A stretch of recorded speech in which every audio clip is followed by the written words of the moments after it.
Facepalm America. I'm Beowulf Racklin. FacepalmAmerica.com is where you can get more information about the show. Connect with us on social media, listen to past episodes. As we do at the end of the week here, I want to welcome back Susanne Posel, the host of This Week Again, which is an important compendium of the events of the week from a progressive perspective in humorous form. Susanne, welcome back. Thank you so much for being here. Hey, how's it going? Just fine. I just have the strains of I Want a Hippopotamus for Christmas running in Oh my no. mind because my kids are playing it in the background. Something that comes up and again when you enter like classic Christmas in Spotify or whatever it happens to be. So I'm constantly battling the song that never ends. Thanks, Lamb Chop. literally the song that never ends. This is the song that one. Yes, it periodically comes back into my head for no reason. Yeah. And I just want to punch Lamb Chop for it. Yeah, it's interesting. I'm trying to remember where I first ran into Sherry Lewis. It might have been through Mr. Rogers. Was she? Oh, maybe. Was she on Mr. Rogers at some point? Because other than that, but I certainly was aware of her. I remember she had a show when I was really little, like watching Sesame Street little. Right. So maybe it was in tandem and they were all on the same network because there were like 3 channels back then. I know. You see, that's something that people beyond our generation don't really remember because it was shortly after that cable came to the fore. But I remember. This is so funny. Okay, so we had one of these. Like I remember when we got a color TV because we had a black and white TV, and we had to go up and like switch the knob on it. And like most of the channels were static, and there were like 3 or 4. There was like, we had 3, 4, 5, something like that. There was an independent channel. We grew up in the San Francisco Bay Area. Oh, you have to have public access. You have to. It must have been somewhere, but I know that we had what later became a Korean language station, but at that time it was the independent station KTSF. And then we had the ABC, NBC, CBS. It was before Fox. And then there was an independent channel out of like San Jose that was KICU. And so there was, it was, but it was just like, it was all black and white. So, and it was like, and I remember, I think the first time we saw the color television was like Walter Cronkite's like last night on the air. So I think it might have been 1983 or something like that. So I remember my mom telling me that when The Wizard of Oz on television went to color, older people were like, what is this mysterious thing? It looks so realistic now. I know. So, I think we got there's so much like hard news. We got to touch on. I'm surprised because I was expecting a quiet week. This is right before Christmas. Don't people have anything better to do? Yeah. Really, like all these decisions. I mean, thank God for Colorado. That's great, for as my goodness, for as long as Colorado. I'm sorry, Colorado is just like flooring me. First of all,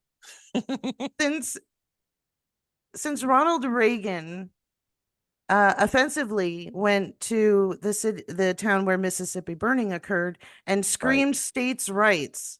Right. This has been one of their talking points for the Republicans.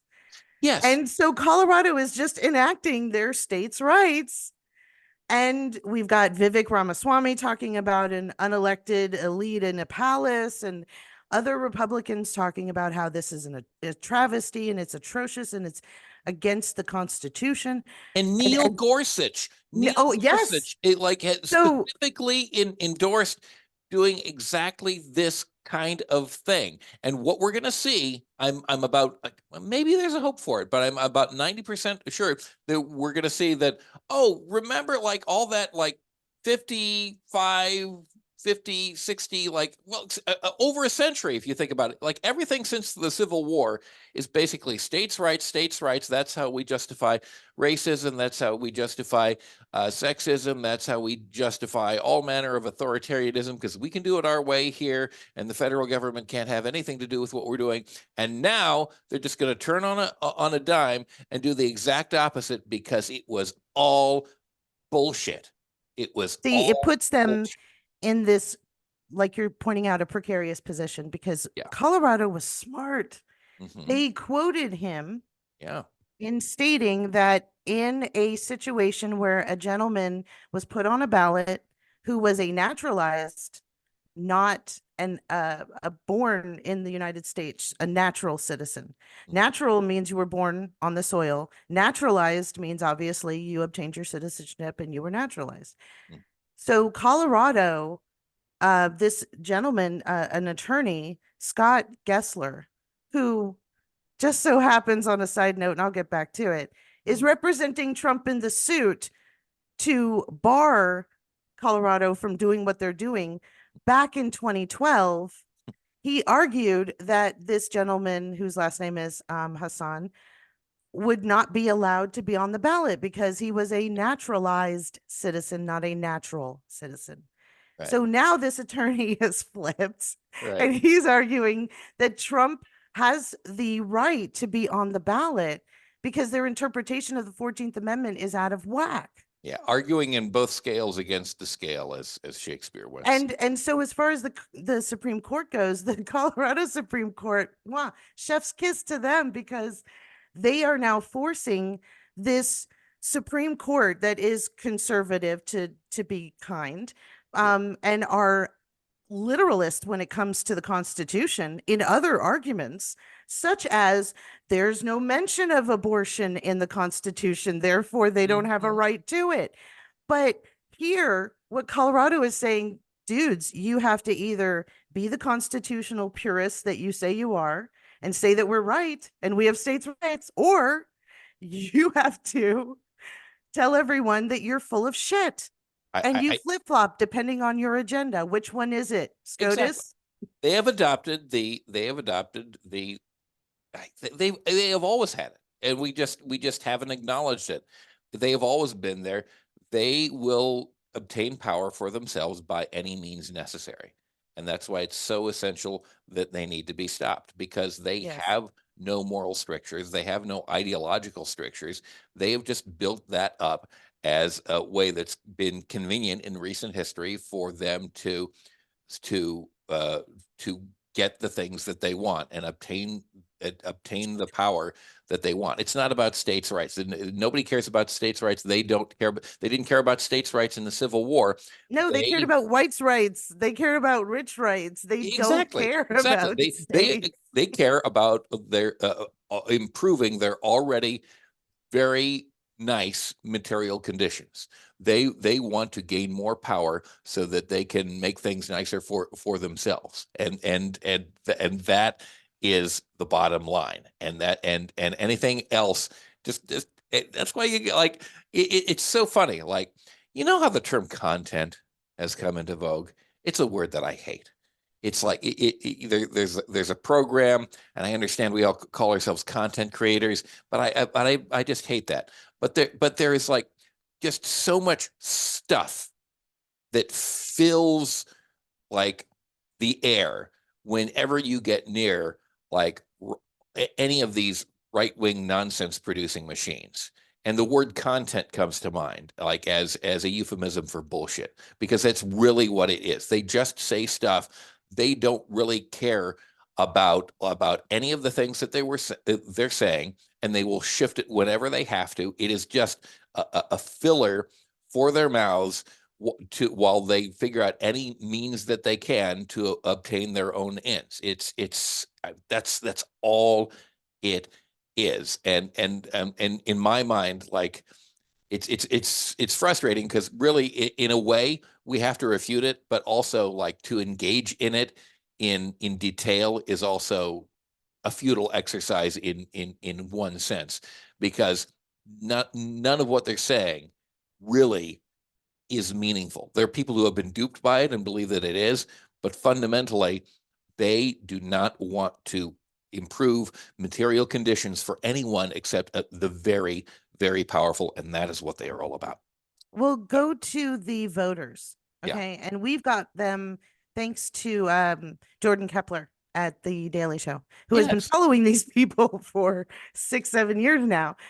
He's got lots of video, and you can find it all over the internet. Please do watch it. It's hilarious. I But they keep love him. saying the He's same he's great, things. and he's the only guy in comedy that I can think of that is actually taller than I am. The guy's 6'5", and I actually see him Well, walking down the hallways. he's got like a six head.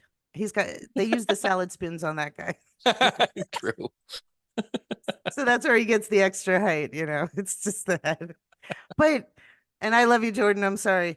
But what he captures is them saying the same things over and over. One of those things is he says what I'm thinking out loud. He says it Yeah, in public. And so listen when someone tells you who they are, listen the first time. yeah, These are people who you know them around your neighborhoods, and they are Karens and Kevins, and they are racist, and they think that racism is funny, and they think that there's nothing wrong with imposing their views, but they don't want anyone to impose on them. yeah, And those people are voting. And when they say that Trump is embodying what they're living, their ideology that they live in their lives, that spills out in the things that they do and the things that they say. Now they have representation of it in Boebert and Gates and Marjorie Taylor Greene, who, yeah. by the way, is now saying, well, if they're going to do this, then we're going to take Joe Biden off the ballot in several states because we have an impeachment inquiry into him, and we've got checks of a car loan that we're claiming But is and that's the thing because yeah. they don't understand they don't understand like what's being done. They just get that a thing is being It's done, a and tit so for they have tat. to do it. It's It's stimulus sophomoric. response exactly like oh well, we got to do the same thing. It doesn't matter that it has like no legal basis and it doesn't make any sense because one, there's no basis for an impeachment inquiry, and two, even if there were, it doesn't have to do anything with insurrection. They don't understand, what the law is, and in some cases, like not even really the concept of the law. By the way, I do want to clarify something. Is Kevin the specific male analog to Karen? Because I want to be able to go through my life calling people Kevins if that is the appropriate thing to do.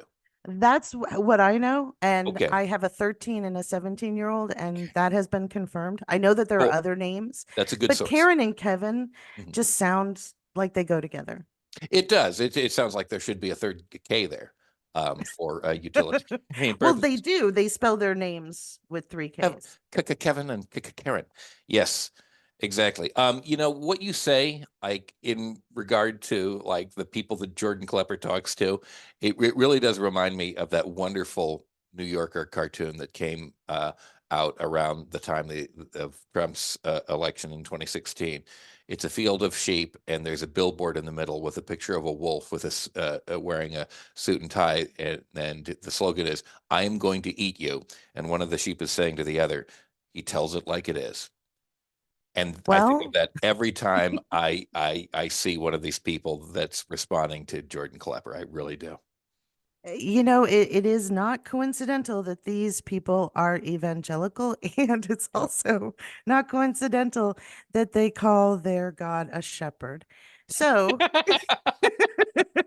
I know it's an you think about Ouroboros. that. It's the stupidity is eating itself. And we're Yes. watching it. Unfortunately, we have issues, with what's going on in Gaza, and young people, rightfully so. I am too, really upset with the way that's being handled. Oh, and by the way, Mhm. just as a side note, maybe it's my ADHD, but I noticed that uh all of a sudden people like Katie Porter and the Prime Minister of England is calling for a ceasefire in Gaza. But I Yeah. also noticed that BP was attacked when they were sending a cargo ship or several through by terrorists claiming to be with Hamas. Right. So, and that was headed to England. So I guess Uh, Katie Porter and other people who are now calling for a ceasefire